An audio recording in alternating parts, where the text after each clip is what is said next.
শেরপুর শহরের নয়আনি বাজার এলাকায় অবস্থিত বাগড়ি সরকারি প্রাথমিক বিদ্যালয়ের প্রধান গেটের সামনে স্থাপন করা হয়েছে শেরপুর পৌরসভার ময়লা ফেলার একটি ডাস্টবিন। বিদ্যালয়ের একমাত্র প্রবেশপথের সামনে এটি স্থাপন করায় বিপাকে পড়েছে বিদ্যালয়ের প্রায় ৬ শতাধিক কোমলমতি শিক্ষার্থী ও তাদের অভিভাবকেরা।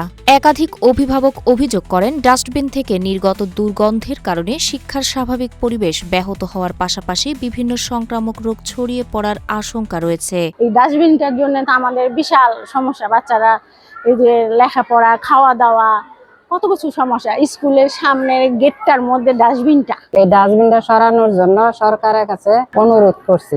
বিষয়টি নিয়ে শেরপুর পৌরসভার প্রশাসক আরিফা সিদ্দিকা জানান, যদি ডাস্টবিনটির কারণে ছাত্রছাত্রীদের স্বাস্থ্য ঝুঁকি তৈরি হয় তাহলে তদন্ত সাপেক্ষে এটি অপসারণ করে অন্যত্র স্থানান্তর করা হবে।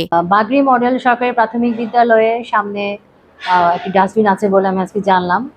তো বিষয়টি আমি তদন্ত করে দেখব যে আসলে যদি স্কুলের বাচ্চাদের স্বাস্থ্যগত কোনো ঝুঁকি তৈরি করে তাহলে অবশ্যই আমরা এটা সরানোর ব্যবস্থা গ্রহণ করব। বাগড়ি সরকারি প্রাথমিক বিদ্যালয়ের প্রধান শিক্ষিকা হাজেরা আক্তার জানান, ডাস্টবিনটি নিয়ে দীর্ঘদিন ধরে তারা ভোগান্তিতে রয়েছেন। ইতিমধ্যে জেলা প্রাথমিক শিক্ষা অফিসারকে বিষয়টি অবগত করে জেলা প্রশাসক ও পৌর প্রশাসক বরাবর এটি অপসারণের আবেদন করা হয়েছে।